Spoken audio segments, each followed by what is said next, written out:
Okay. Hide. Collapse. Like so. Base. What I'm going to do with this base is I'm going to fill it with a very much not part of the character's color, which is going to be that, so that I can see where stuff is poking through where I don't want it. Because contrast is king.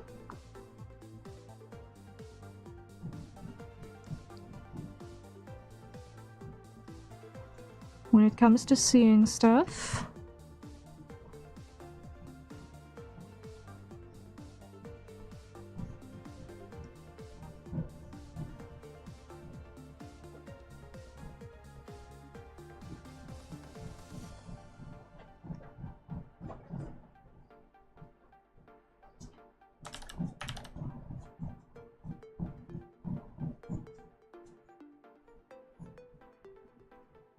There we go.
All right. Eek. Slowly filling in all these gaps.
Okay, get that. No, that one. Because this is trousers. Over here.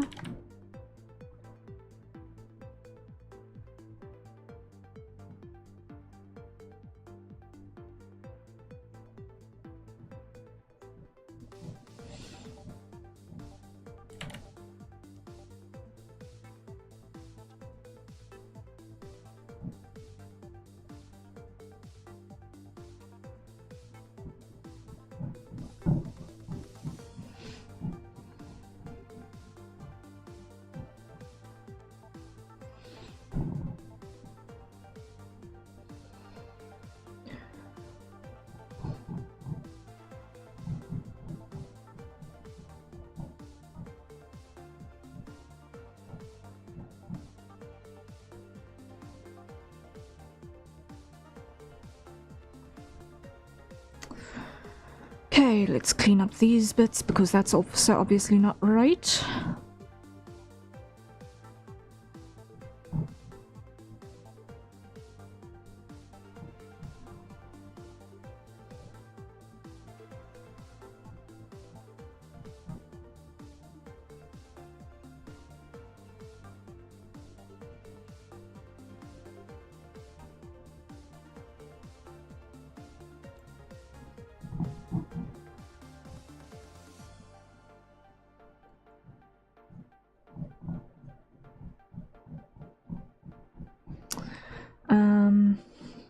Actually, I'm just going to do anything that is in fact not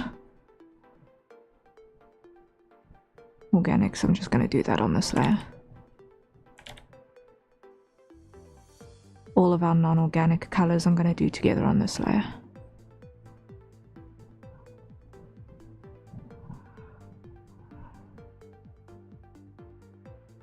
Okay.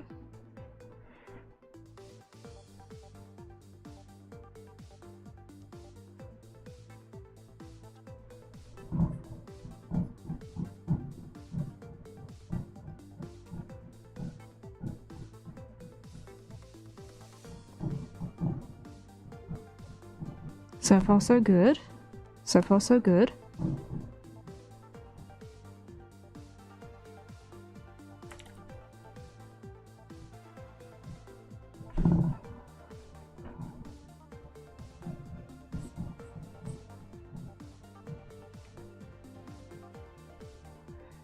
Anything else that I've missed here?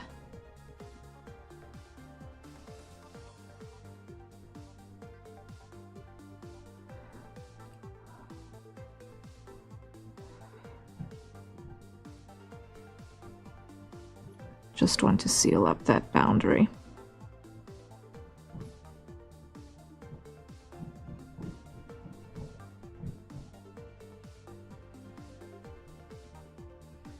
Okay. So far so good, so far so good.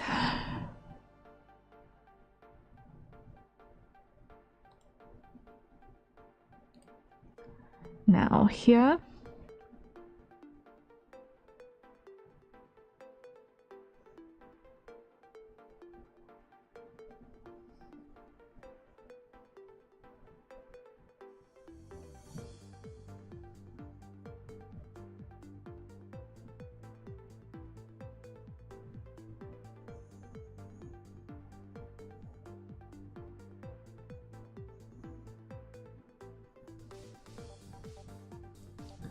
Almost got it. Almost got it.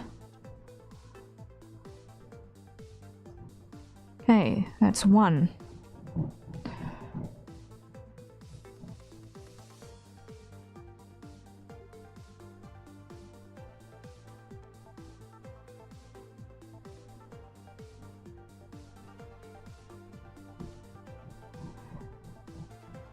And two. Okay.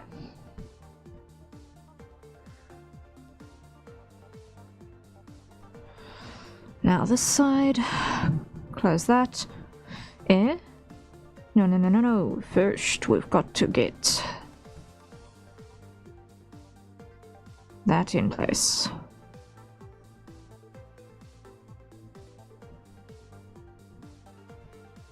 I did have it, but then my layer order was incorrect. So as soon as I showed the lightest, it did not go through.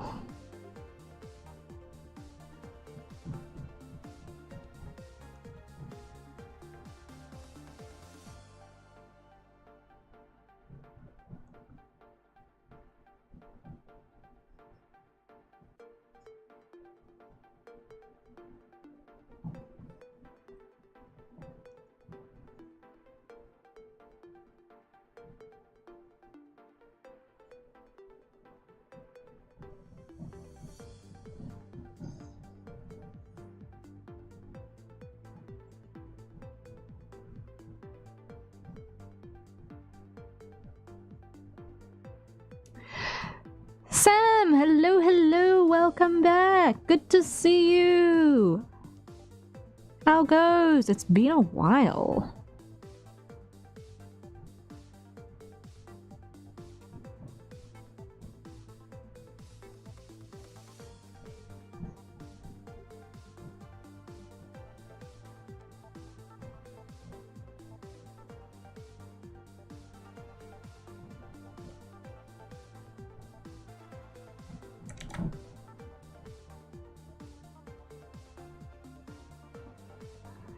It goes. Life is a bit crazy right now.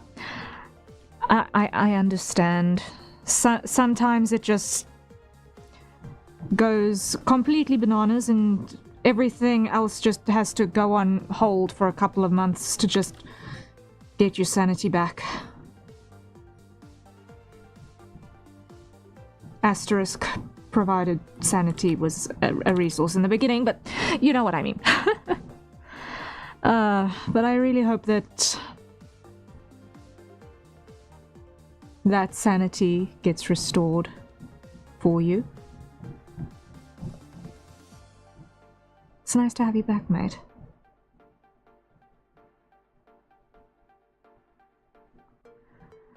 Car is in the shop, showing borrowing size. $150 job uncovered more issues and is now...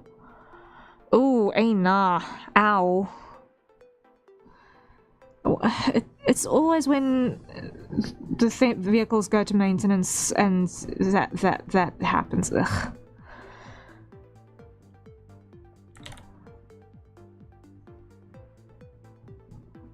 Currently looking for a better used car. Yeah. Depending on the nature of certain breakages, sometimes... rather than dealing with one part that keeps on breaking over and over and over again, it is better to just go for time to change vehicle.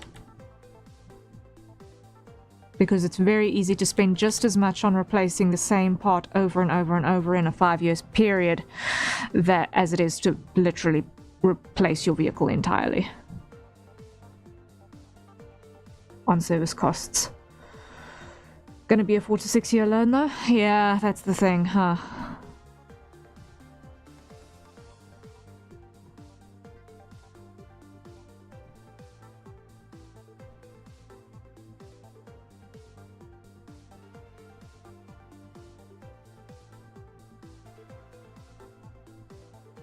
The economy is not kind.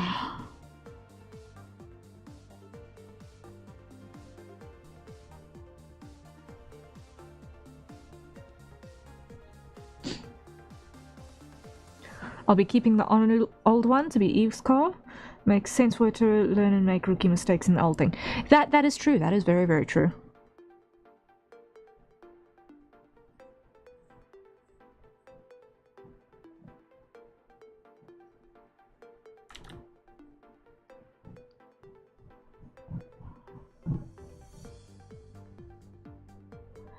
And I just had an interview for an IT position at the company I currently work for. Oh, nice.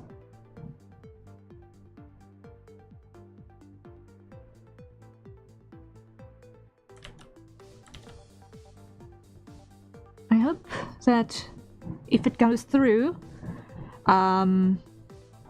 it's something that will be significantly beneficial to you. Wow. We'll hear the result in the next week. Rooting for you. Rooting for you. I hope it goes well.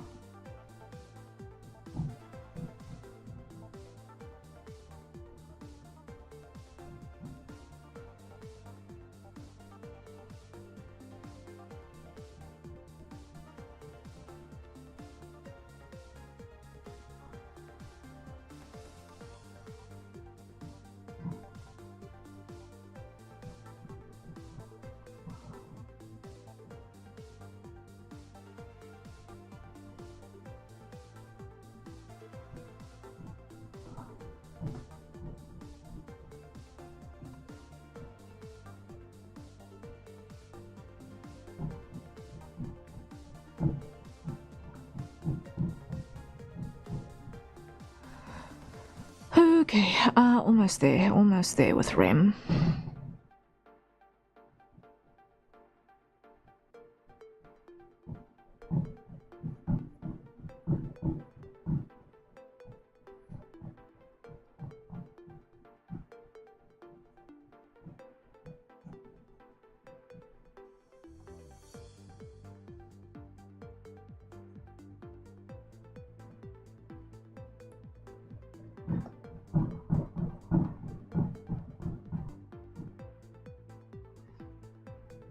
Okay, and then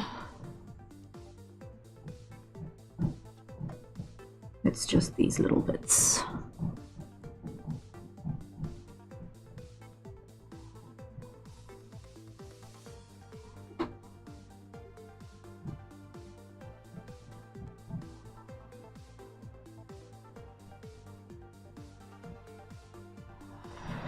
Okay. So he is almost done in terms of flats.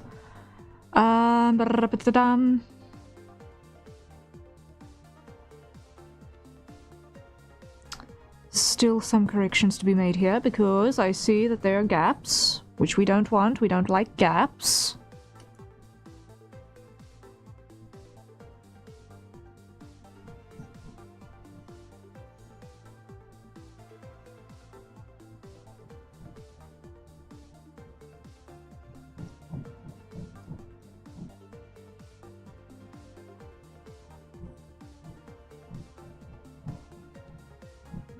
And I want the lightest color. There we go.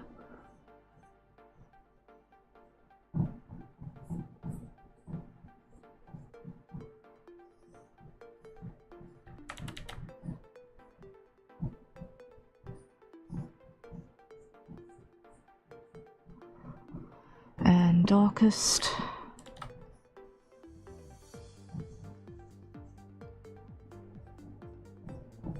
There we go.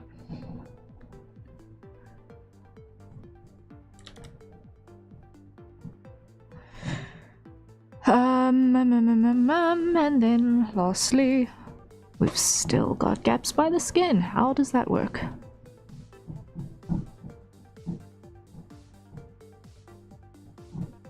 Seriously, Lark, how even?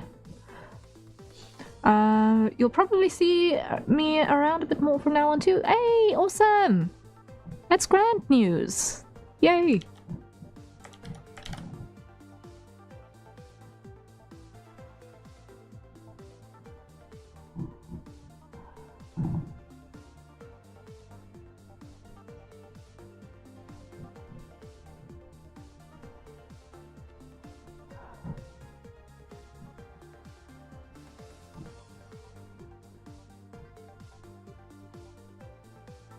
Okay, are we almost there?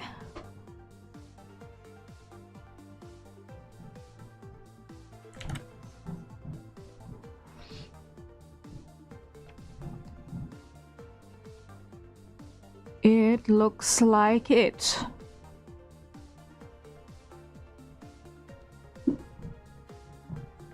We're just about there. We're just about there.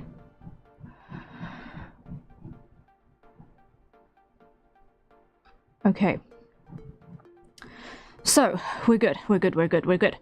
Next, I want to grab that color and do Rem's tattoos.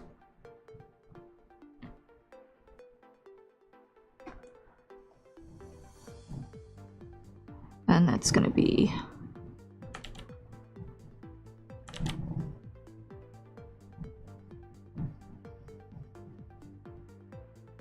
two bands on the deltoids.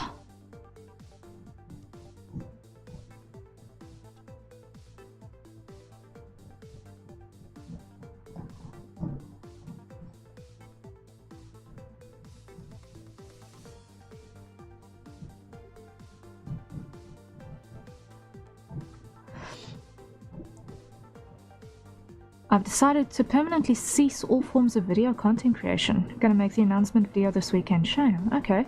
Which means more time for other personal things and watching streams again. An end of season. If that is what you have decided for yourself and you are allocating time and energy to things you find are more productive for yourself and such, then I hope that you find fulfillment in that decision.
It's for the best for myself and Eve. She needs me more than the audience. That isn't really there.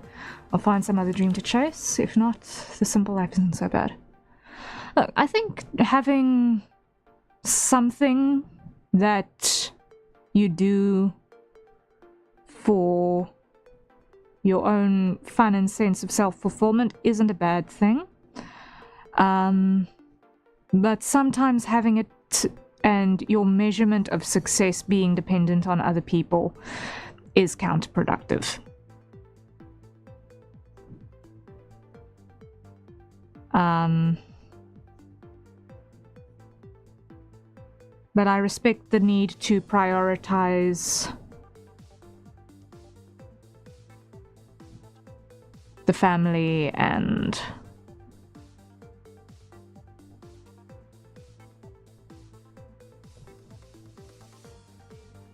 what I will encourage is that in the absence of maybe perchance a quote-unquote dream, I would encourage you to consider pursuing something creative in what spare time you can muster. Perhaps not for anything else than for your own self-fulfillment. Because sometimes to make something just for the sake of having made a thing is enough.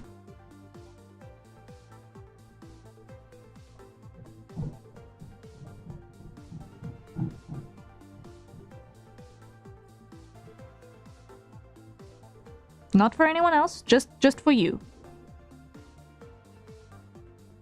Make the thing you want to see just because you can.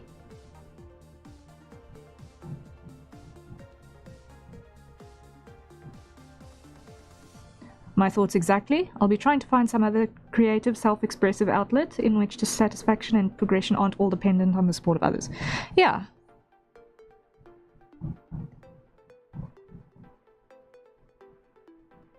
Like...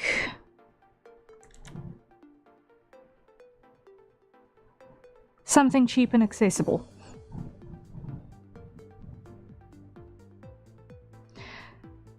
Generally, the easy ones to get into will vary depending on what kind of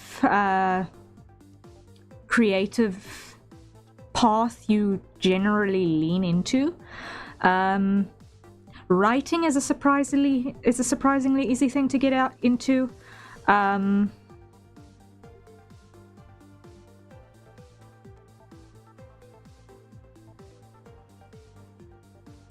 Whether that be writing essays on life, the universe, and everything, or poetry, or short form fiction, or long form fiction, whatever.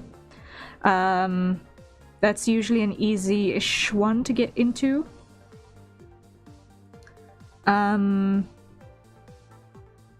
Crafty things are usually dependent on access to materials and tools and space to work with said tools. So those ones are a little bit more niche and have a slightly higher barrier to entry, but are very, very fulfilling once you conquer them. Because to make a thing with your hands that you can touch and hold and operate,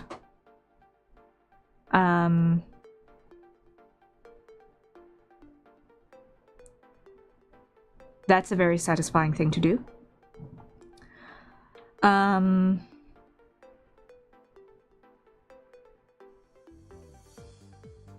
You can also you've also got that tactile response of, this is a thing that I made. There was not a thing here before.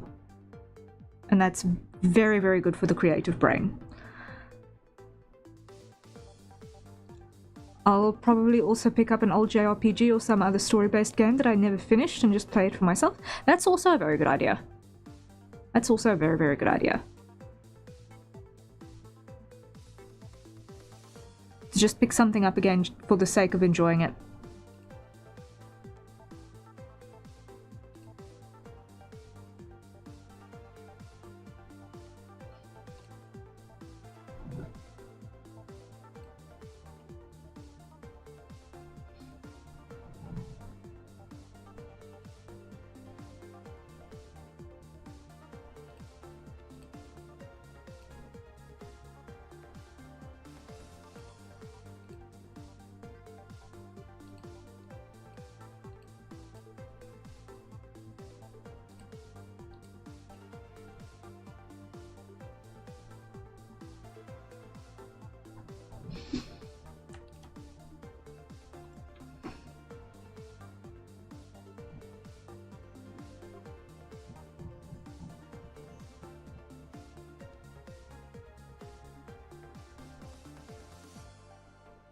I think I became too content-brained without having grown enough to justify it. Yeah, that's a thing.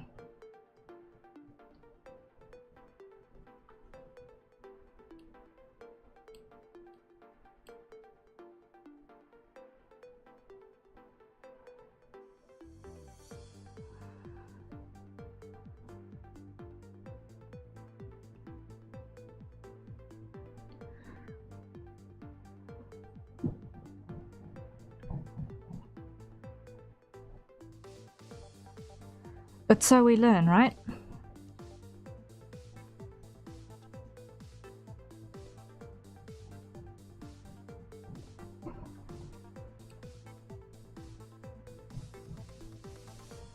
And also figuring out the boundaries of, okay,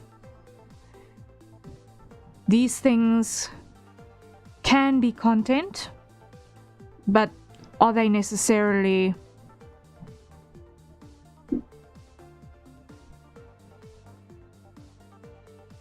quote unquote what you want to make? Because if your content isn't quote unquote what you want to make, then eventually it is going to become a matter of you're doing the thing for the numbers to be able to continue to do the thing. You're not doing the thing that you love, and therefore the numbers end up growing. I want to relearn how to enjoy games for myself without thinking about making content and find a way to enjoy social gaming again. Yeah, in a case like that, it sounds like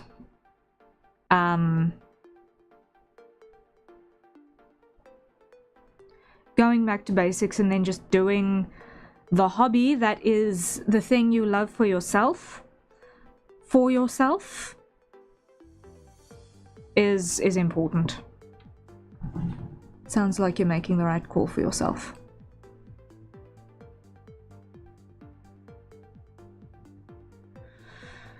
Okay, save button.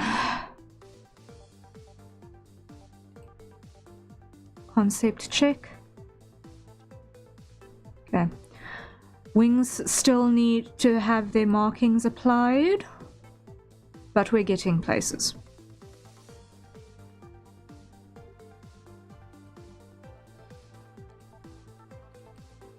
Now I'm going to go face detail.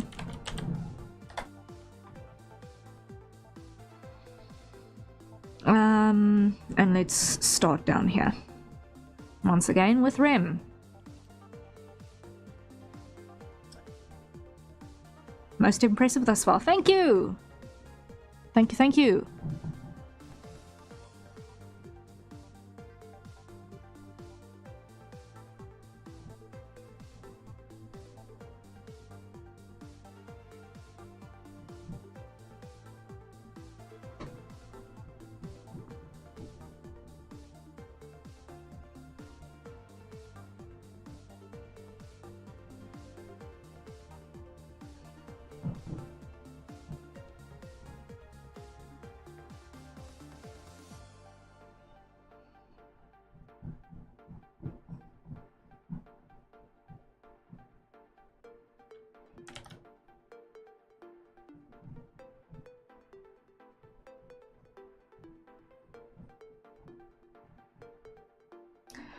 And Rem's eyes are actually the same grey as his hair. Okay.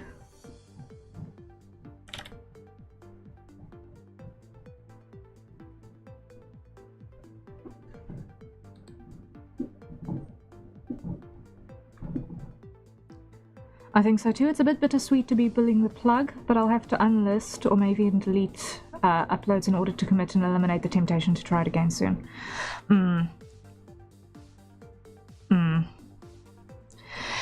Like, it is going to be a difficult thing, because it's like a huge slice of existence that you're now deciding to, okay, put aside. And that isn't something to slight or make light of. It's a big, big, big deal. But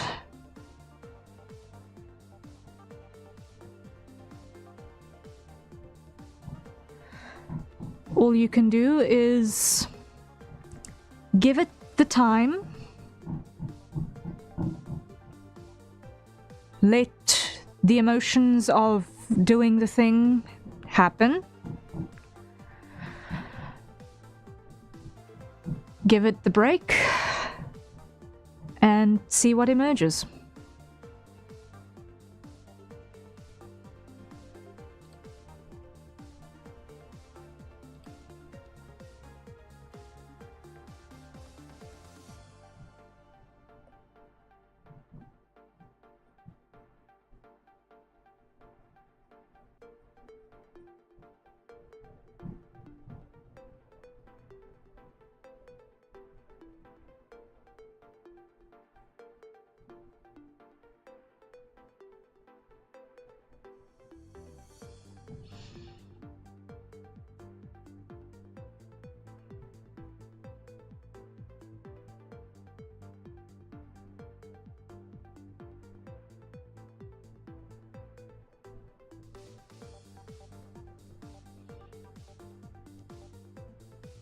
I know myself, if it's still accessible, I'll have that voice in the back of my head that maybe I can try making a comeback. That's just how your brain works.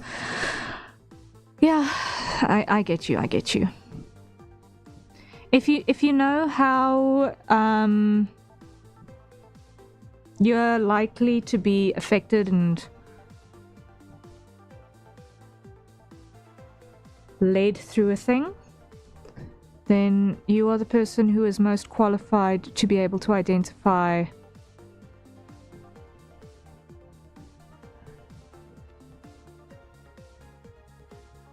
what steps you need to take.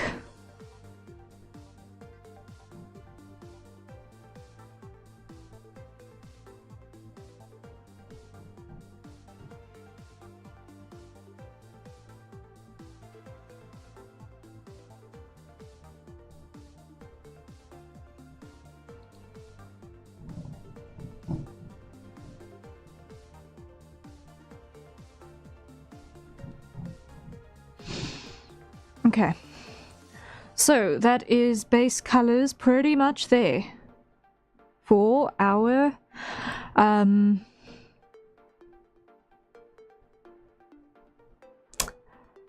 Owl, Faerie, and Barbarian. Enough of that. What have you been up to? I've been up to quite a bit of work on Project Misthaven, which is the Harrier lore project, which is basically we're building a video game. That's basically it. We're building a video game. So Krahazik has been helping me out with doing some 3D modeling for environment things that will be immensely useful. Initially it was just going to be for things like being able to draw backgrounds more easily while doing illustrations and what have you. And then the project scope creep came from all angles, and it's like, okay, we're developing a game now. That's basically what it's boiled down to. The idea is generally visual novel, with some combat elements, in a nutshell. So the uniforms that we're seeing in this crossover illustration that we're busy doing for Wilhelm van der Bos's art challenge, which is due this week,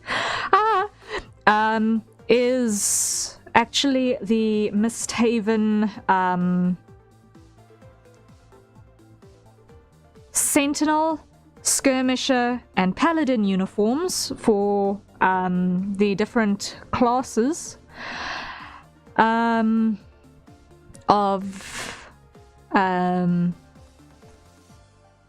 Mist Guard is what the patrol unit or patrol corps is called. And that patrol corps has the duty of going out into the mists, pulling back any humanoids or people, asterisk, question mark, question mark, question mark, that find themselves stuck out there, back to Fort Misthaven, and dealing with any extremely dangerous or otherwise mist-maddened beasties that may also have emerged from the portals spawning in the mists.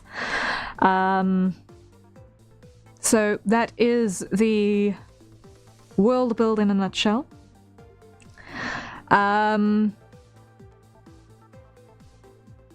And so yeah, this fairy that we see here is actually one of the point of view characters that is going to be making an appearance in the game. I've been doing a lot of writing for it recently. A lot of the posts that I've been making on Blue Sky and X today have been related to actually finally having breakthroughs in how things have been laid out in the plotting stage of getting the story set, which has been really, really good. Aside from that, I've been hard at it working on commissions so that I can eat. Because things are crazy. I'm seeing a little bit of Witcher meets Kingdom Hearts Traverse Town in that setting. Yeah, it's kind of crazy considering that I have interacted with exactly neither of those IPs. But yeah, the idea is generally, what would we do if we had people from literally every potential iteration of reality teleporting to a medieval world that is occupied by human-sized fairies? And start from there. And thus, Miss Taven was born. So it's like, let's isekai people and see what we can get out of that. Yeah? Like, what can I do with a bird alien with mecha wings and put her completely out of her depth with no memory? And how do I get her to have no memory? Boom. World build. Done. Sorted. And then it grew from there. A world between worlds, and a nexus point, if you will. Yeah. Yeah, so from that starting point, I... from a starting point, I then realized very... relatively quickly that, oh dear, this works wonderfully with the long-standing world build that I have been developing deep lore for like 15 years now. So I decided, you know what, we're going to throw it into the Skytheater universe, and thus the entire rule set for how things work, I've now got deep lore for it all the way through, which is great because that deep lore is pretty gamified already, so that it works. I know this won't be a live service game, but it would be fun if you added your Elshi as a crossover character. It would be fun. It would be fun.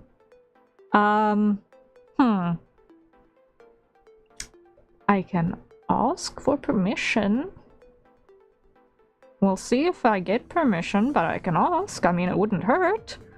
Like, that's, it's like the, I wouldn't, I won't make any promises, but we can ask. But yeah, I'd probably still make him a skirmisher, just because of his versatility. It would be wild, though. It would be wild. No promises, guys. No promises.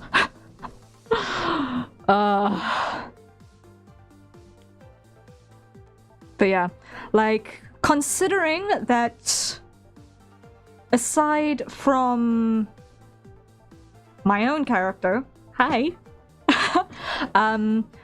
there is one confirmed cameo that I've confirmed on stream, which is Krahazik. He's got actual role in plot because, you know, I can't pay him in money because I am a broke burb.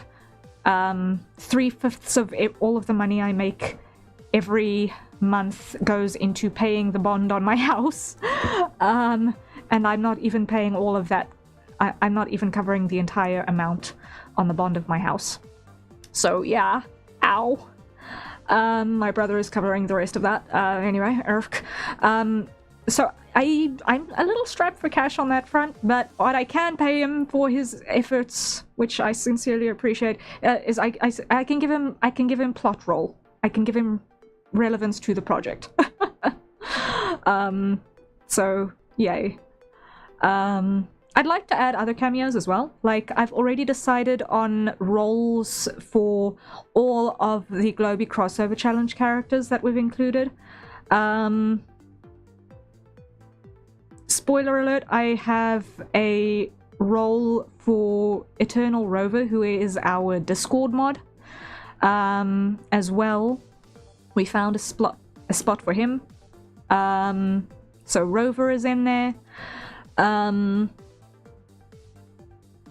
But when it comes to finding, okay, background or periphery characters or members of other Mistgard units and things like that, as time goes by and we see, okay, what can we include and what's the actual scope of the thing going to end up being, I'd like to throw in more cameos, like, significantly. Like, there is scope for a lot more side characters to make appearances. I still need to DM Braid.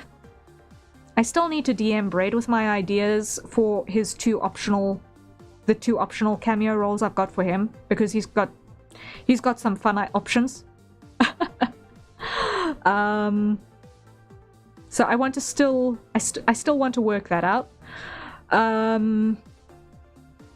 But yeah, we'll see exactly what we can get right. But I'd like to build in a couple of cameos. I think it would be a fair nod. Yeah, I'd like to put in a Braid cameo. He is literally responsible for giving us one of our main characters. And actually, it was both Braid and you, Zany, if I'm not mistaken, who helped us to actually acquire Claret as well, who is our Marchioness. So technically, that is also qualifying. If not for your consistent support throughout, I actually would like to give you a cameo as well. Like there are things that I've got brewing for, like, okay, just need to actually find the right spot and figure out, okay, which roles can we apply cameos to, because I'd like to cameo people who have been staunch supporters of the project, you know, from like day zero. So yeah. Surprise!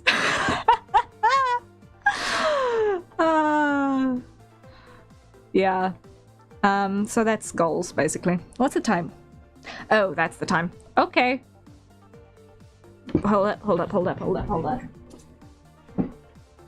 Okay. It is not yet first light. It is not yet first light only because it was winter. If it was summer, the sun would be up by now. I just realized that. I looked at my clock by accident, and then I was like, oh, hello there. It's morning, and I have not finished my coffee. Whoops. I'd be open to it for sure. Yay! Okay, awesome. I shall hunt a role. I think I've got one. And once we have your design finished, I will look for how I can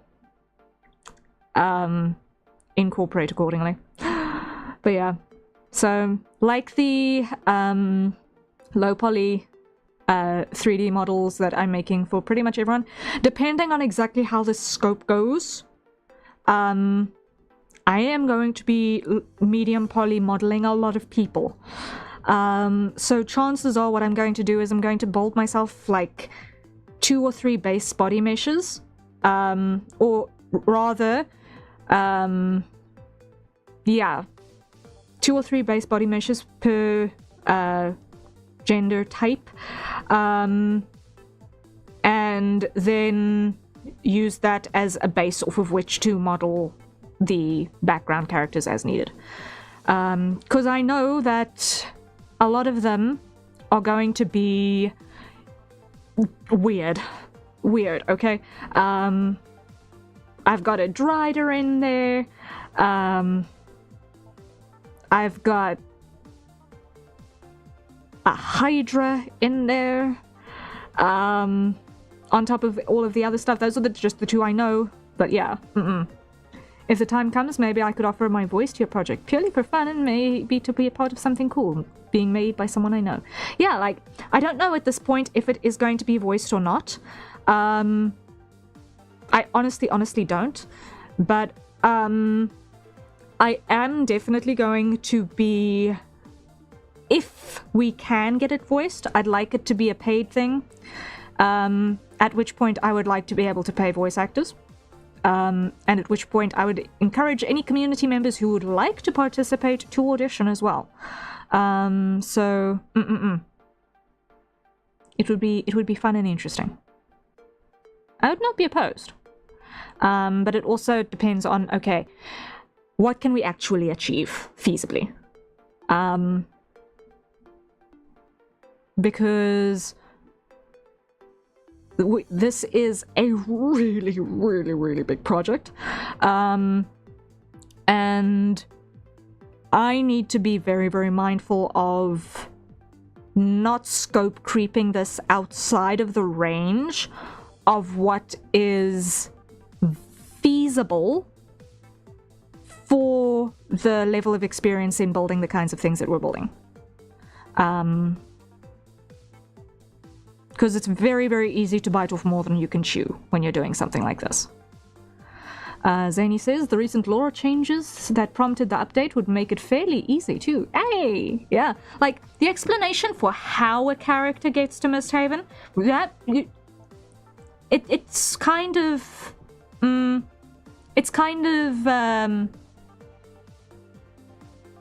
anything goes, really, in terms of where you came from. How you got there is straightforward. You were minding your own business, and spontaneously you got sucked into a mist portal and spat out in the middle of the marshes.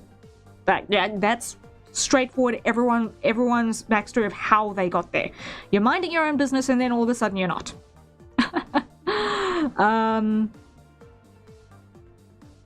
Any potential tweaks would maybe be for the AU version of you that ends up in Misthaven to make that compatible with the deep lore.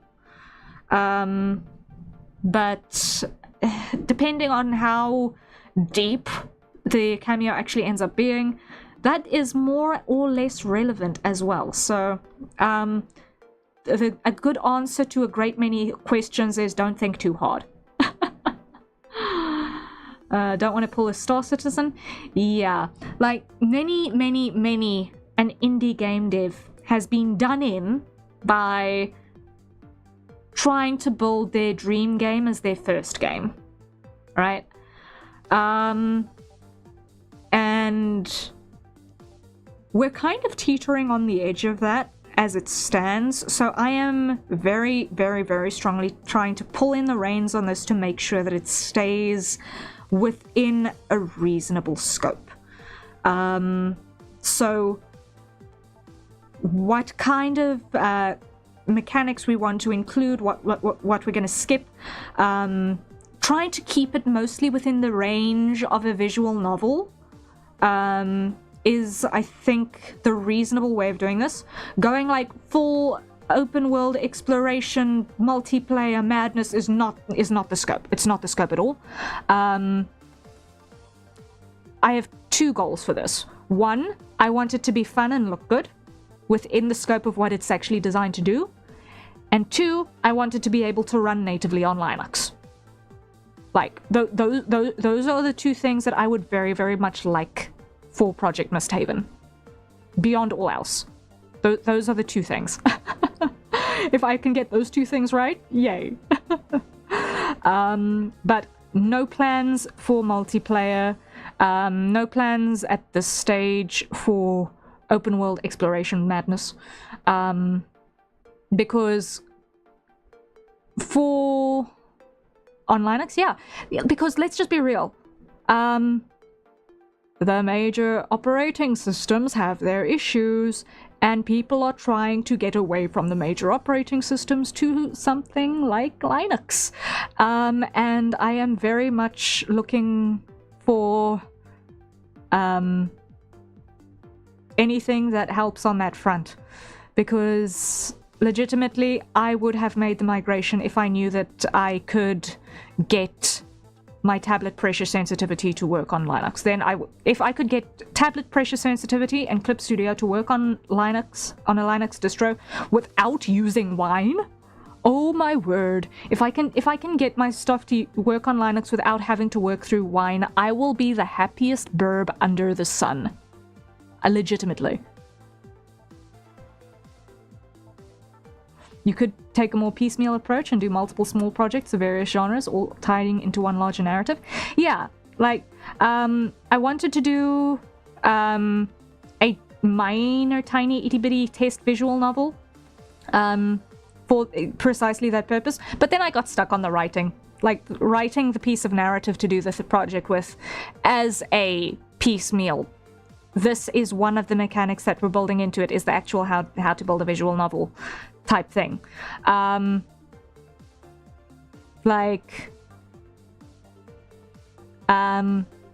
wanted to do that. I got stuck on the writing, so I decided, you know what, let me actually put my brain power into writing the actual thing. And And when it comes to building the other mechanics, the main core of the project is, firstly and foremostly, visual novel.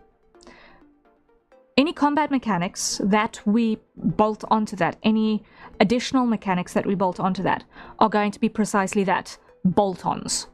So if I've got the story set in a way that can work in the visual novel setting, regardless of, heaven forbid, one of us gets hit by a bus, right? And any and all 3D madness that had been made is lost, or there's a fire, or what have you. Yeah, it's like, if you can get the story down, if I can get the story down, I think as a foundation point, that is my primary goal. Get the story down in all of the POVs so that the visual novel aspect of the thing works. Because then the rest of the formatting is flavor. Literally, after that, the format is flavor. So it's very possible to do, like you say, a visual novel there, turn-based RPG maker there. Yeah, it's like all of those are possible and doable. I do know that when I have the writing side down, my brain capacity for actually planning and implementing mechanics, the coding, I am kind of holding the head of UI underwater. I don't want to see it. It's just like, please just stay there for now. You're kind of like a step number lost part of the proceedings at this stage, because graphic design is not my friend.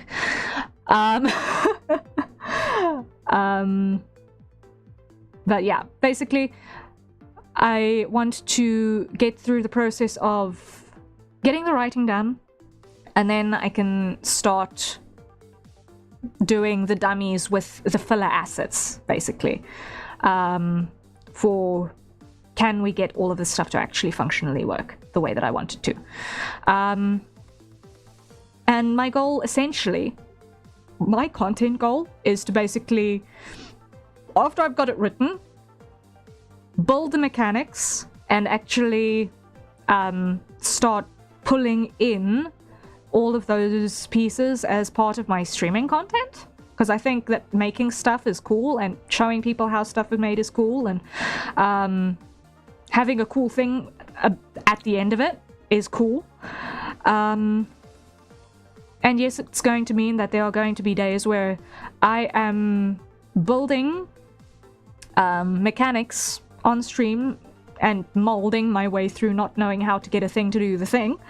But that's its own kind of fun too, right?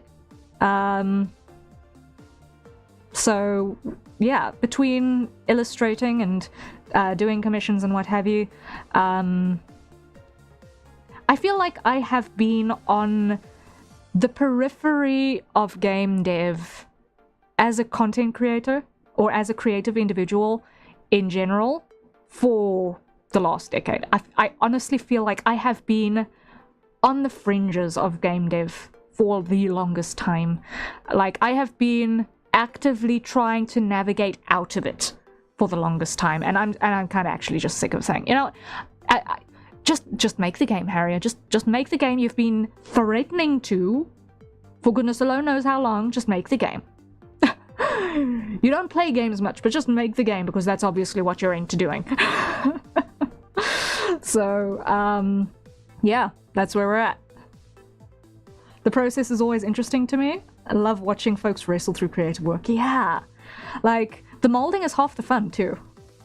CL, hello. Just want to quickly say this looks so good. And now back to my little lurkies. Oh, thank you, CL. Greatly appreciated. Yes, we are making progress. I am probably going to work on this in tomorrow's short stream as well. I'm kind of done for today in terms of streaming. Now we're just yapping for the fun of it, because my thumb is still tired. But thank you so much for the lurks. It's greatly appreciated and good to see you as always. It's so fun seeing Ploomies here. It's always fun seeing Ploomies here. But yeah. So yeah, I've basically been on the fringes of game dev for like way too long, and I'm just sick of it not actually taking the plunge. So here we are. I'm doing the creative work that I can do while I've got the capacity for it, in anticipation of actually being able to allocate the resources to the technical side of the development learning. And I think when it comes down to actually allocating that time, and I know you guys are sick of hearing it, but this is just the marketing talk for anyone who's new or lurking or what have you. It's the thing that I want to actually apply time to. Like, commissions are the work that allows me to keep working. But if I can actually actively get the creation of the thing and the streaming of the creation of the thing to be what actually pulls in the financing that I need to exist, then I am a happy burb.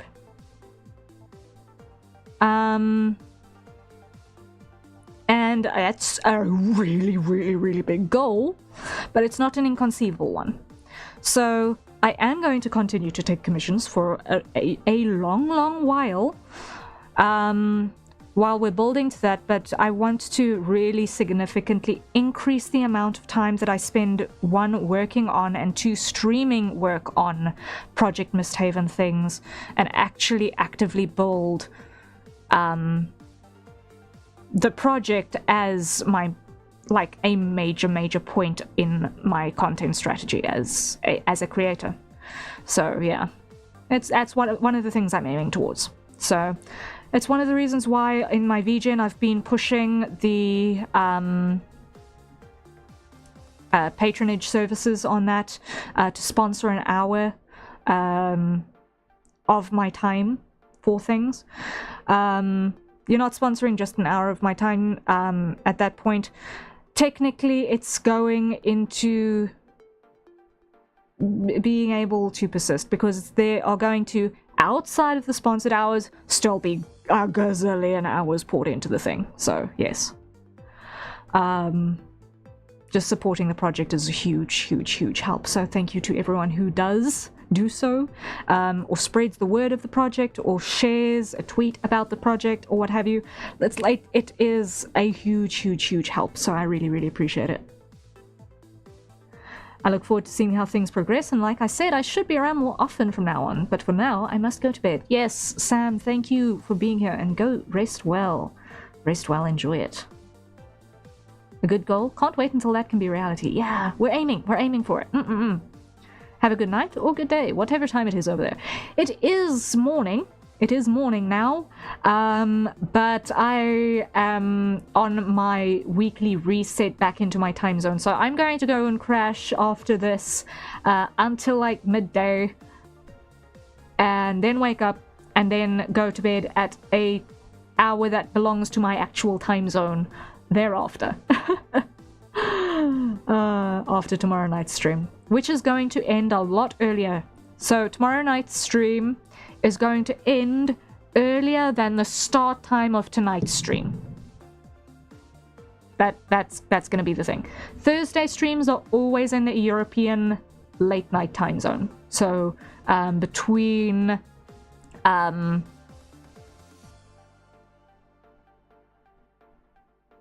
7 and 11 UTC is when stream happens on Thursdays. But yeah, see you later. All right, Sai, thank you. Sam, bleh. I'm so used to talking with Sai now. But thank you, Sam. Thank you. Rest well. Thank you for being here. I'm looking forward to seeing you around more often as well. But yeah, a while ago, Zany said I had some ideas for deep lore stuff for the different races of my world build if I need to write them down at some point. Yes. Yes, please, write them down. A bad handwriting is better than a good memory. Capture the ideas before they run away, because they will. Yeah, goodness alone knows that they will. Worst is when you think you've written something down and then you look for it and there's like, no, I didn't.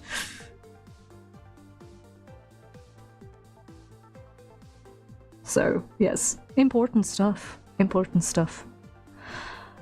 Yeah. Please write it down. I beg of you. While we're still streaming, write it down. Write it now, quickly, while it's on your head. Do the thing. Do the thing, Zany. Write it down. Go on. Capture the information before it runs away.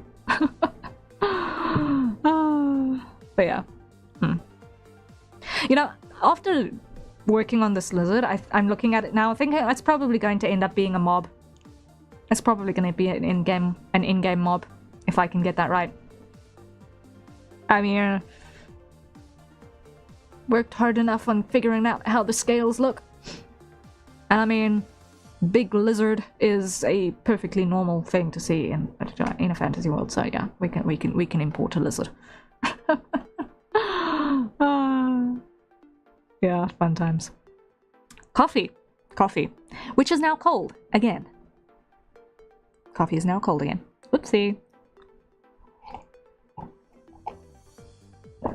I completely forgot the hydrate timers all of the times today. Again. Ugh. I have a stupid good long-term memory. I think I can procrastinate for a few hours. Insert sip mode here. Oh dear. Oh dear. Oh dear. Oh dear.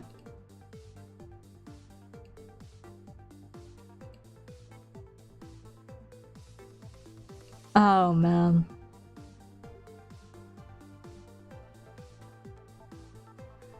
Let me just see. I want to just check something on the side here to make sure that I'm not missing something important.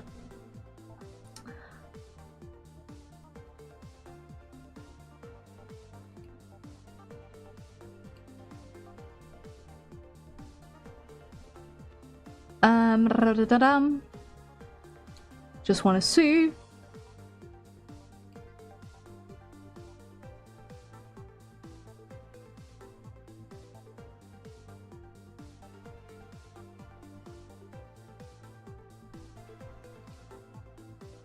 Okay. Yeah. Methinks I'm going to call it here for the day. We've gotten a good amount of progress in. Like, we has lizard. We has lizard. I think that is worth a lot. Also, I'm at work, so I don't have a great place to write anything down. Okay, that's fair. That's fair. Is a good lizard. Hello, bread. We have big lizard. We have big lizard, and we've got flat colors on characters, and we've got a plan for colors over the rest of the thing. So I think we have made progress, considering we did not have a lizard at the start of the stream, and I've been dealing with a thumb that is still giving grief. So I think progress has been made. Of a reasonable description and variation. Yeah. We have a big lizard. For now. Yes, as far as Rem is concerned, very much for now. It's like, that lizard is not going to be there in 10 minutes, if he can help it. He's looking forward to that fight.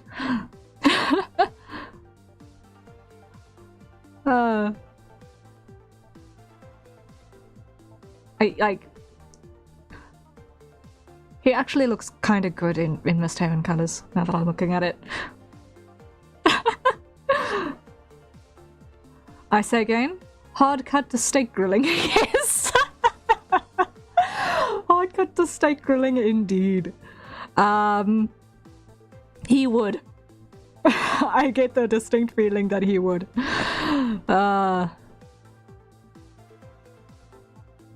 The thing with lizard is that the texture is weird. Like, It doesn't know. It's got the rubberiness of fish and the fiberiness of bird. It's like somewhere in between. As far as texture goes. Yes, I have eaten a reptile before. Once. It was once. But I have eaten reptile before. So I took note of this. It is very useful information for writing, okay? Slightly spongy, but fibrous. Naturally, obviously, the bigger the bigger the lizard, the less it'll have a fish-like texture, and it'll probably more lean towards red meat, just like how ostrich tends to do as far as birds go as well. I hear gator tastes like chicken. Everything supposedly tastes like chicken.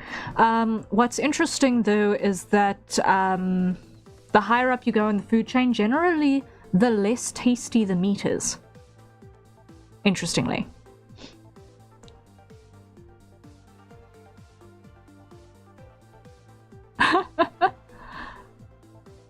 Gator does taste like chicken? I have tried it. Okay, yeah. Interesting, interesting. I think, like, when I had crocodile, which is basically the same thing, just give or take a little bit here or there, the thing that was the difficulty with actually tasting it was that the sauce was overpowering, because it's something that has a naturally subtle flavor. And because of that naturally subtle flavor, if the accompaniment is too bold, you completely lose the actual internal taste. And then the only thing you can really experience that, you know, okay, this is the memorable part of the meal is the texture. So, yeah. Honestly, it would be a good part of the joke. Like, the hard cut has Will going through the whole, this has a weird texture going on. Yeah, it would be weird. It would be weird and funny. But, like, for everyone who has not eaten reptile, I can imagine it being oddly educational in a weird way. But, like, yeah, it has been years. I kid you not, it has been definitely in the run of a decade since I had my experience with crocodiles, so it has been a while.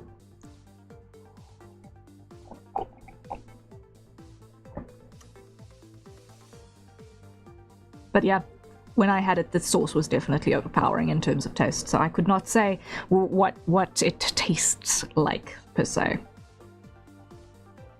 I remember the sauce was good, but I couldn't really taste the meat through it.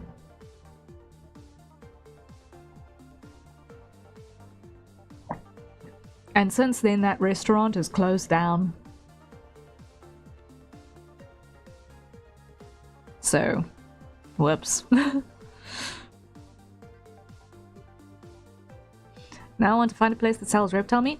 Make sure that it's not exotic reptile meat. Let me just phrase it that way. Because poachers. I do know that the reptiles that are farmed for leather are sometimes butchered for meat as well. But yeah. Yeah. Granted, leather farming has taken a little bit of a dive to my understanding in recent years as well. So certain things are getting harder and harder to find. But yeah, just generally avoid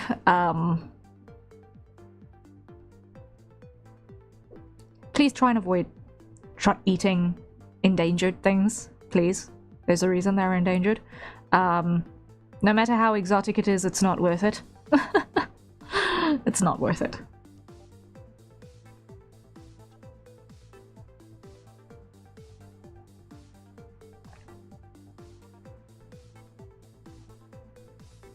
To destroy the last of a thing simply because it's rare is, like, kind of pathetic by my reckoning.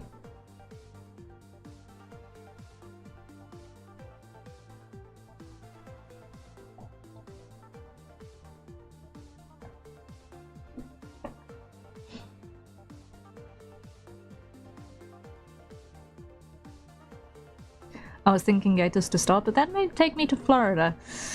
There are some places that you go for a visit. But yeah. Do Florida and Gators go together like peas and carrots, honestly?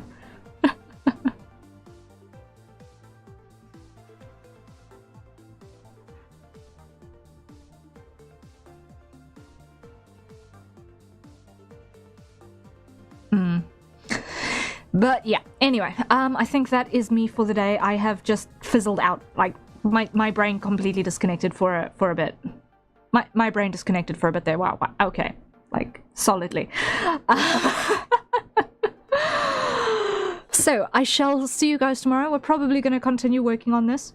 In between, I'm going to nap up a storm. My first full night's sleep in one go, and it's going to be through the day. Woohoo! And then I'm going to see if I can get a bit more writing in on Miss Taven. Like, I'm so excited to have finally gotten mapping on things sorted, like, significantly. It's a huge breakthrough, so get some rest and reconnect the brain. Yes, that's the plan. That's the goals. So yeah, I'm really excited to start thoroughly populating the node trees that I've been building between supper time and when I started stream today. Like, the progress is tangible now. Which is really helping in terms of fleshing out the parts that are still lacking in information. So, let me just go over to the chatting screen. Because then I can actually open something up that I can't show on screen. And I just want to check exactly what I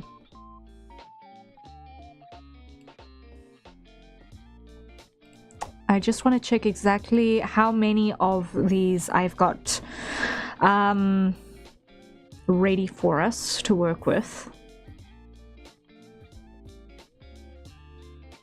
Come on, Artisy Draft. Open up, please, and thank you. Yeah, that's the tool that I'm using for my planning stuff. Madness.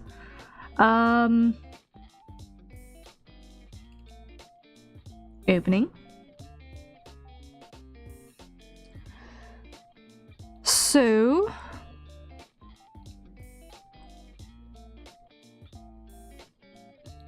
I know I've written stuff in a bunch of POVs already. Basically, where I'm at is, as far as the opening, at the very least, opening scenario, I've got 6 out of 9 opening scenarios written. I've got scenarios for 1.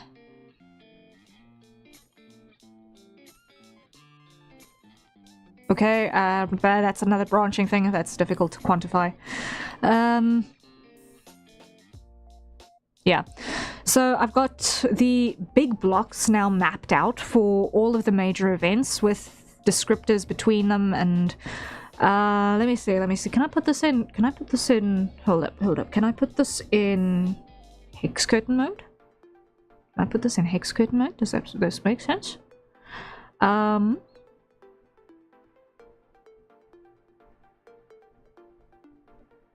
Hold up. Let me just check this.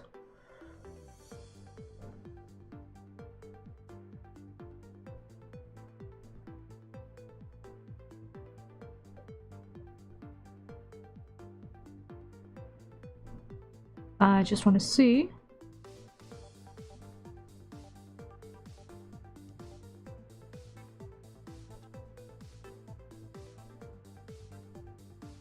Here. Let's take that down to like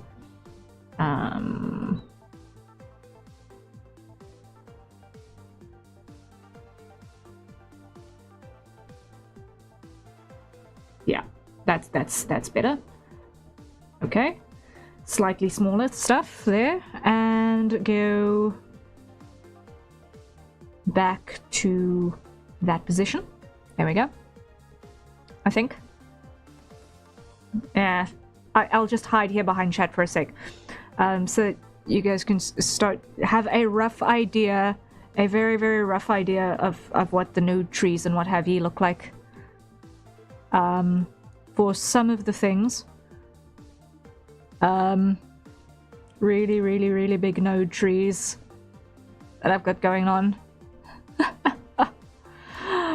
That's a lot of hexagons. Yeah, it's a lot of hexagons. And a lot of node tree madness. So when I think we do a writing stream, we're gonna be seeing a lot of these hexagons in the node trees, because that's where I'm going to be working primarily for a while yet. Like, this is one branching system that goes into like the 9 POVs vertically on this one instanced scene, basically. So we have a lot to work on and a lot to get through. But it's really, really cool that we're actually starting to visibly and quantifiably get places with this. So I'm really, really looking forward to this. So yes, when we get to the sponsored writing hours, that I do need to work on. I am going to do them on stream, and it is going to be done behind the hex curtain, but it's going to be actually timed. At the moment, I've just been trying to capture what I had in my linear document in the sprawling spiderweb that is the node tree, which gives me the parallel view of what all is happening at the same time across the different POVs, which is kind of important when you've got different POVs living through the same set of major plot points with different focuses, which is kind of the main vibe with Misthaven, is that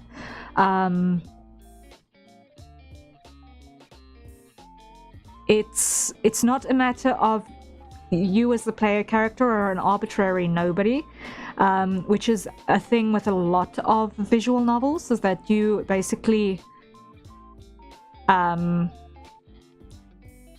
inhabit a non-entity that has a predetermined personality ish.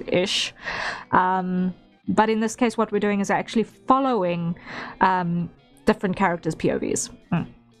It's definitely ambitious. Just a little. Just a itty little bit ambitious. But if it weren't ambitious, it wouldn't be me, so... we're having fun with it. Like, I have a habit of picking really big projects. So, when it comes to all of this stuff, it's like all in or nothing, right? But yeah, it's gonna be fun. I'm looking forward to it. There's a lot of troubleshooting still to do with a couple of POVs. And with today's breakthroughs, there's a little bit of reshuffling of information that needs to happen, and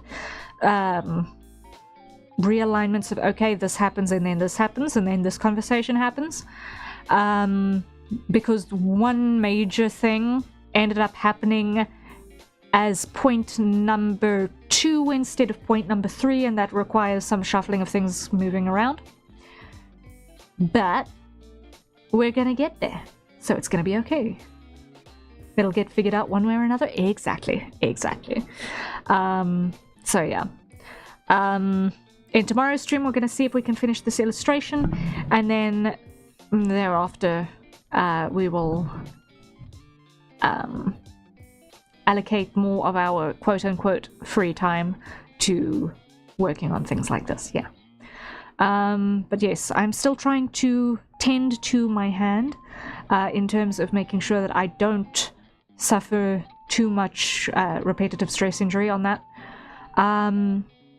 So Mei Xing popped in earlier and gave good advice in terms of developing the offhand, and I do think that that is something that I need to put some practice in on significantly.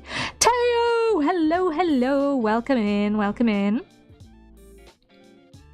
Let me show you what we got up to. What we got up to. Big hold up, because I don't know if you've been lurking or not, but we got cool things done. Hold up. 1 moment, please. And boop. We have been working on this today.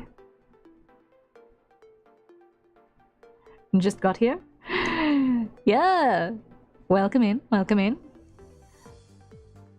I hope your stream this day went well. Did it? Did you have fun?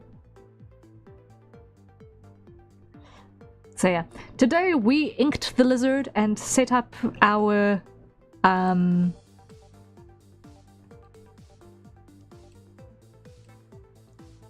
color idea for what we're doing. Because I had the characters inked last time.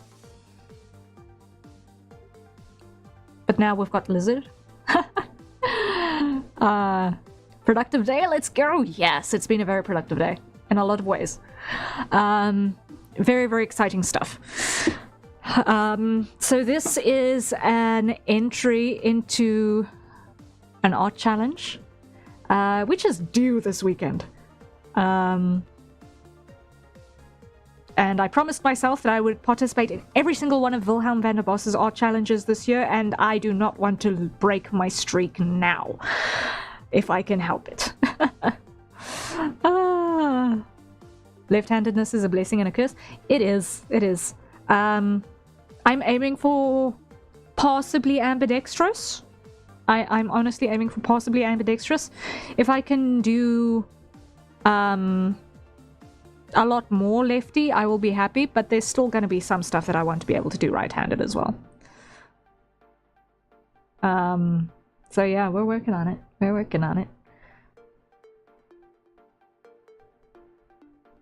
Possibly the next hand cam is still going to be figuring out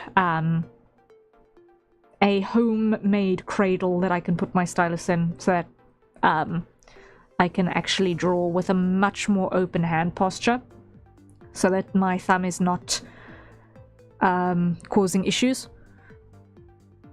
So yeah, we'll see if we can figure something like that out. But yeah, maybe that's what we'll do on a next hand cam, something like that. But yeah, so we have been productive. I am satisfied with how this lizard came out. I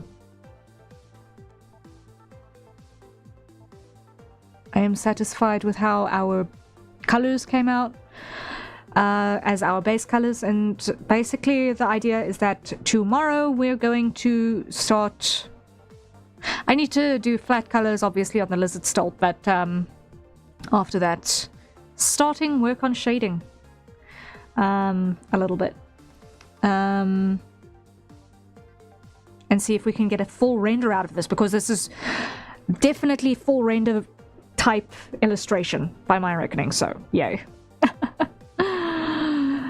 We'll get there.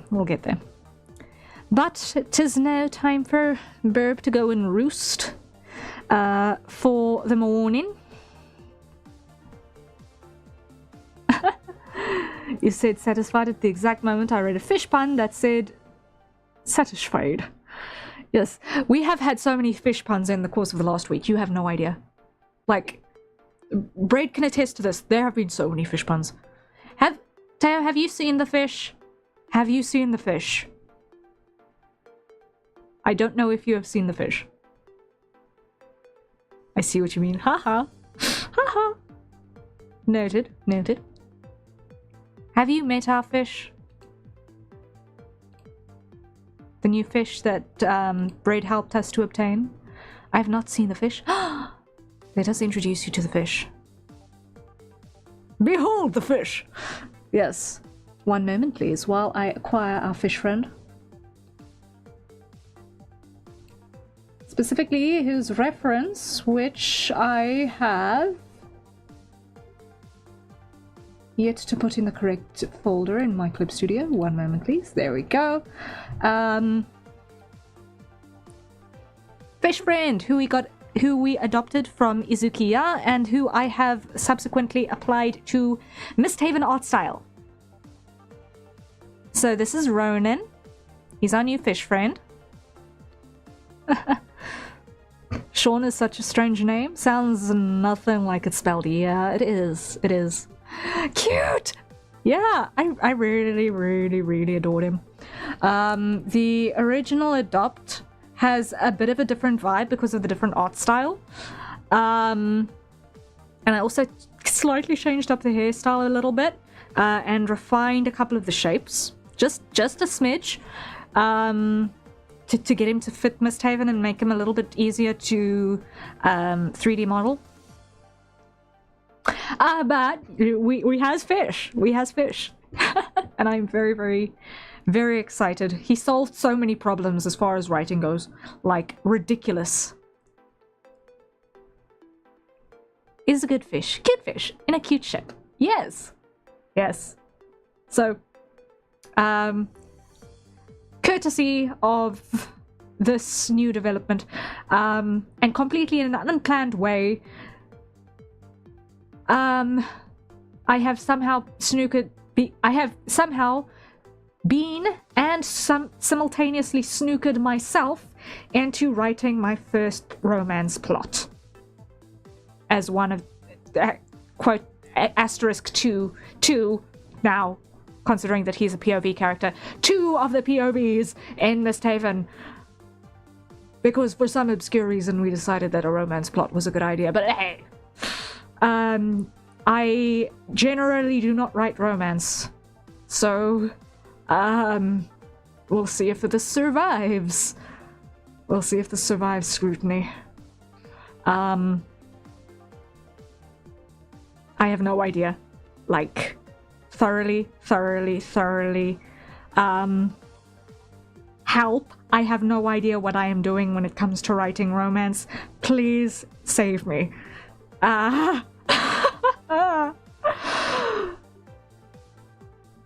We'll survive, I hope. It happens. Sometimes you get a new OC and the ship happens. Yeah, the ship has happened.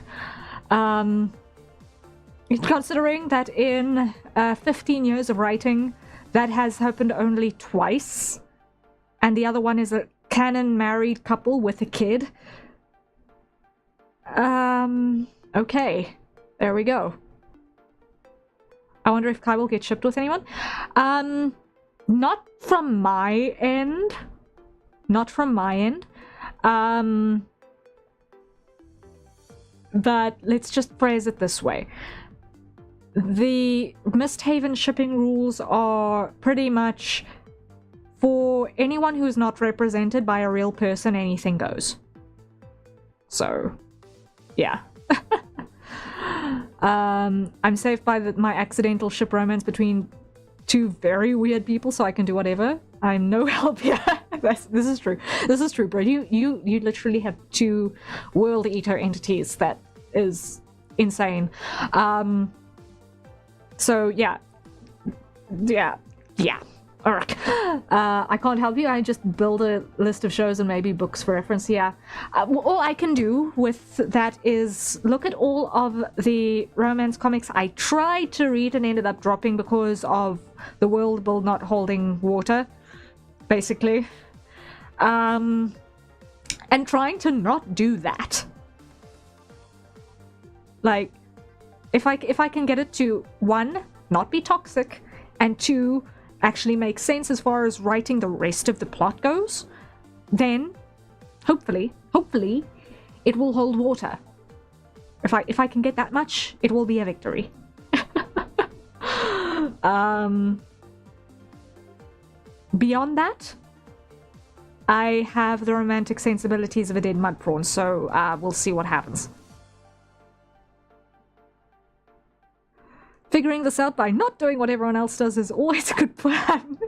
Yeah, like, the amount of stories that I've picked up and subsequently dropped because of either very toxic relationships or just a total absence of certain core fundamental principles of the characters existing in the world, not the world existing for the sake of the characters. It's been a thing. It's been a real thing. Despite that, you know more on the topic than the rest of us. I think I have 2 couples and 2 one-sided crushes in my outline right now. I'm not entirely sure how any of those will go. Yeah, it's wild. Like, I have my own headcanon ships for what I think might potentially be viable as far as Misthaven characters go, but I'm not gonna actively canonically write any of them. Like, I'm not gonna confirm or deny anything beyond Ronan's ship. Like, Ronan's ship is literally the only one that is gonna be canonified. Because it's literally the driving force for things. For him and Kareth. Like, beyond that, if people want to ship stuff that ship your ships, I'm going to confirm and deny nothing. Besides, the fanfic writers are always really, really creative and somehow see stuff that the rest of us don't, so yeah. We'll let the fanfic writers have their fun.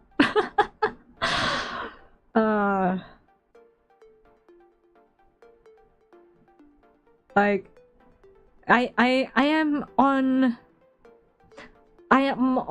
one side immensely curious what people will pick up on, and headcanon, and on the other, I am slightly terrified of exactly what they'll cook up, because it might outdo me. Reminds me talking about my stuff in Discord and the joke that the 2 world eaters sitting quietly in a room back to back doing their own thing was the equivalent of heavy flirting. You know what? Honestly, that is such a vibe. That is such a vibe. There is something desperately wholesome and intimate about being able to sit in the room minding your own business with your person and it not being awkward. Like, that's a big deal. To exist in one another's space, aware of the other's presence, and comfortable in the other's presence, but not feeling necessarily like there is pressure to perform in any way. That kind of doing life together-itis is amazing. Ideally, obviously, a partner should also inspire conversation and such, but yeah, like what you're saying there, especially since the default is kill each other on sight, yeah, it's that's a big deal. That's a big deal. That's like knowing where the other person hides their weapons. Levels of trust. It's a big deal. Knowing where your partner hides their weapons is a big deal.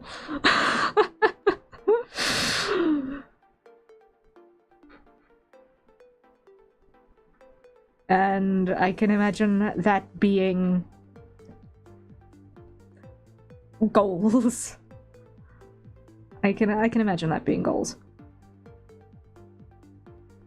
Honestly.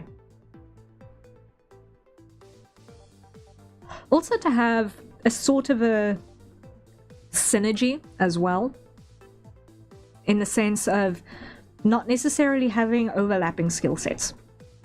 Because when folk are too close together, sometimes there can be a competition sort of for whatever.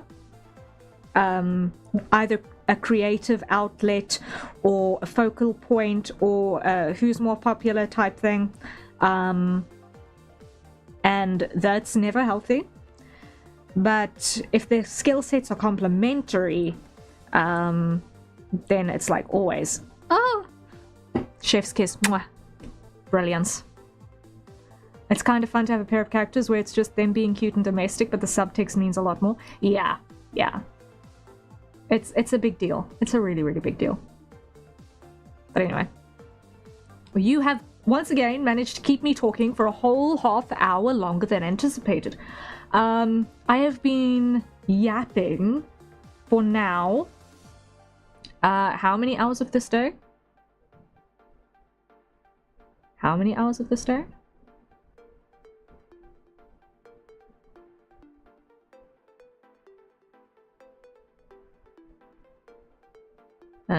Come on. 5, 6, 7 hours, 7.5 hours this day. 5 on stream and 2 just before stream of straight yapping, with a meeting that I was at. So I've been talking a lot today. Just so happened that their interests and skills are different. Corpses are melee and better with computers and software. Kali's ranged and more mechanical focused. Yeah. I blame you for having good and cool ideas plus good at conversation. Thank you. I sometimes feel really, really dumb at conversation, especially at keeping conversation going. Having things to talk about is helpful. Yeah. No, I had a really long meeting and I had earlier today, and I needed to yap for like 2 hours straight. But yeah. Having people around you that inspire conversation, having things to talk about, and having, once again, I said this before and I'm going to keep on saying it for until infinitum. Mandate is a wonderful thing. All right? Knowing that what you say carries weight and the people who are there actually want to hear about what you have to say. That is a big, big deal. I love Mandate. Right? It's wonderful. It's wonderful, wonderful, wonderful. Honestly, just there's no substitute. There's no substitute for Mandate. It's like having a reason to be in the same room as another person. Beyond just existing in one another's space, I think. And I cannot articulate entirely just how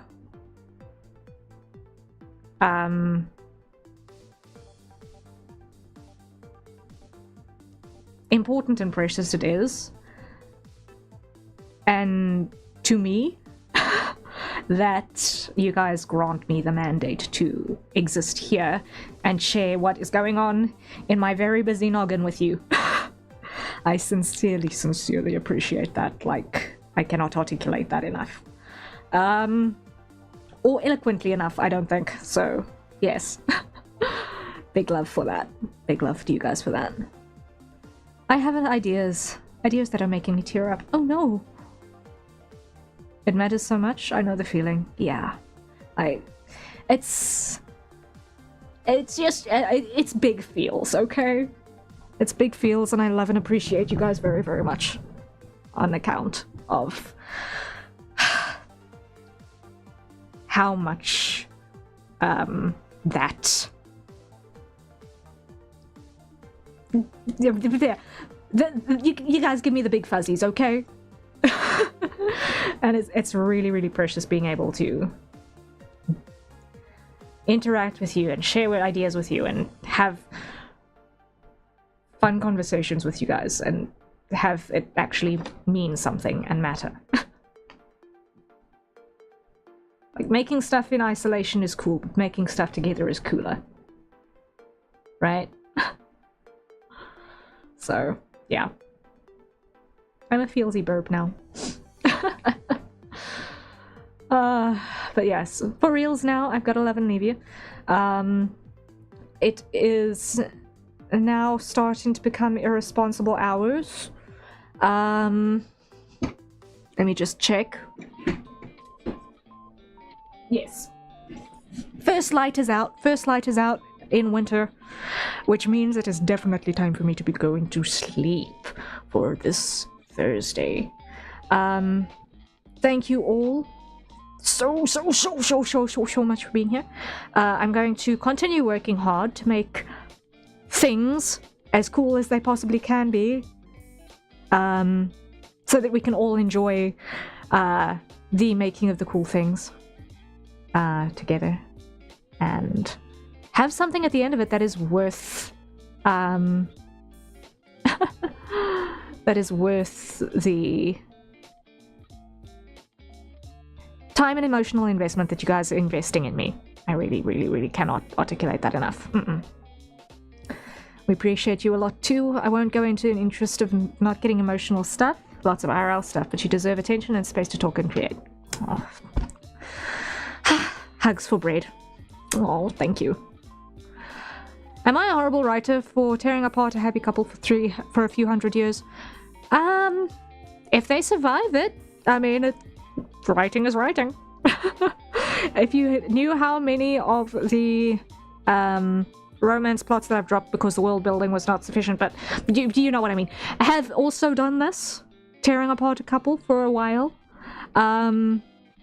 Once again, the Korean saying of, you got to endure the sweet potatoes for the cider to be sufficiently refreshing.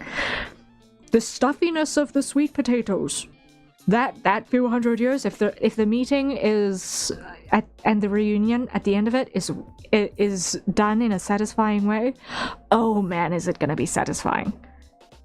Yeah, it's absolutely awful for the characters in the meantime, like horrible for the characters on their from their point of view, but for plot, it is the thing that makes audiences stand up from their chairs and scream. So yes.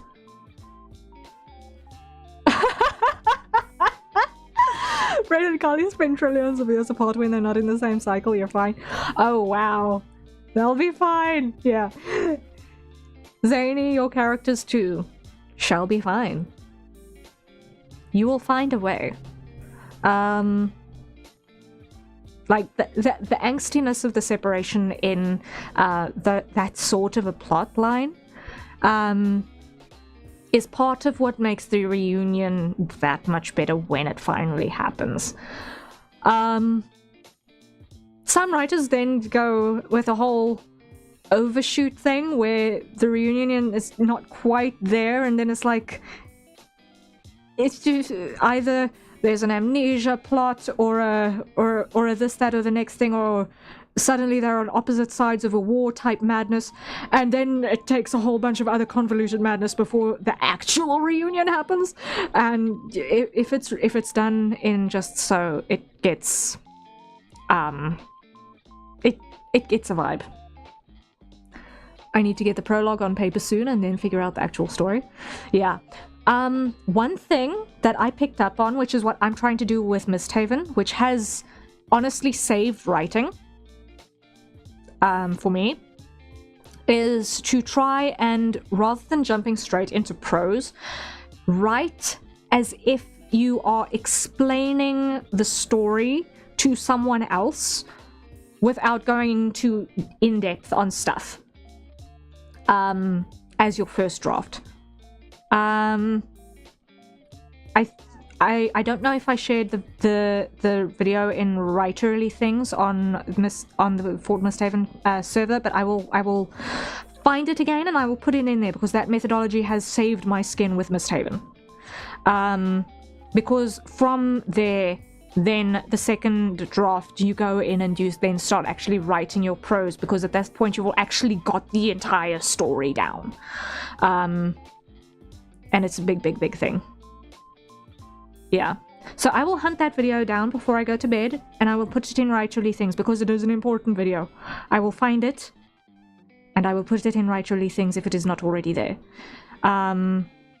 Because, oh man, it is a lifesaver methodology for me. And honestly, I recommend that methodology. It works so well. Like, to just put aside trying to get descriptions of things down, or like, sure, if you have an idea for a piece of dialogue, capture that piece of dialogue, but you don't necessarily need to in detail capture all of the befores and the afters of that piece of dialogue. You can still say, this happens approximately then, square bracket, this thing needs to happen here, type madness, and that's fine. It's the first draft. That's literally what it's for. It's for capturing the ideas in the order that they happen and getting a story from start to finish as if you're explaining a movie to someone who can't see it. The prologue is mostly set apart from the main plot on several accounts, but I may use that as well. Yeah, like, prologues, I find, can either be good foreshadowing, or they can be immensely misleading for a reader. So deciding what part of prologue writing is actually for the reader and how much of it is for the writer is actually an important thing. In Miss Haven's precursor, which I'm still working on, asterisk, she says, having not touched it in like 6 months, I had written a prologue for that, but after working on it and getting the bullet points of what actually happens in the story down, to get it from start to finish, I realized this prologue does not actually assist the story. I can make references to what happens in the prologue throughout and actually write that prologue into the rest of the world building throughout the story in such a way that it makes the world feel more lived in, rather than give an info dump right up front that actually doesn't serve the reader. And I think that sometimes knowing, okay, is this prologue in service of me or is this in service of my reader?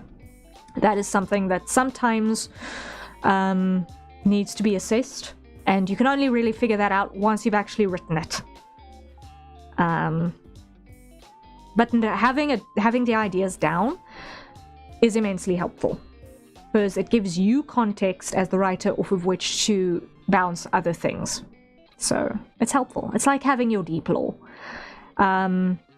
Sometimes you need it, sometimes you don't. Honestly, sometimes you need it and sometimes you don't.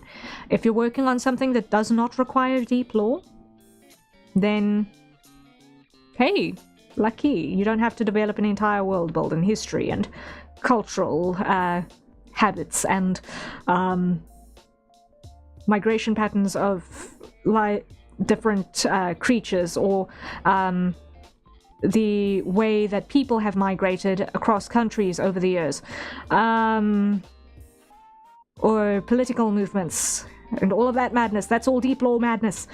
And sometimes if you don't actually need that to benefit your story, then great, you don't need that to benefit your story. It all depends on what you're trying to write. And sometimes you get the most superficial stories, like the most ridiculously superficial stories, that have the most amazing deep lore for no good reason. Like, you have all of this deep lore and none of it actually gets used in the plot. And that is just sad. Right? Like, it doesn't get referenced. It doesn't get used. Yeah. Let's see if we can get this extra 30 minutes into an extra hour. No. Fred. I really seriously need to go now. Literally, my brother just walked past on his way to get a cup of morning coffee for work. I was like, okay, I am definitely too late now. The world build is for me, it won't be taken from me. The story is for the characters, and maybe the readers too. Maybe. Go sleep, we'll discuss later. We shall discuss later, probably several times over, because it's a fun topic of conversation. And the thoughts that come with it are various and varied and are worth reiterating sometimes. But yes. Good night. Rest well. I shall see you all in...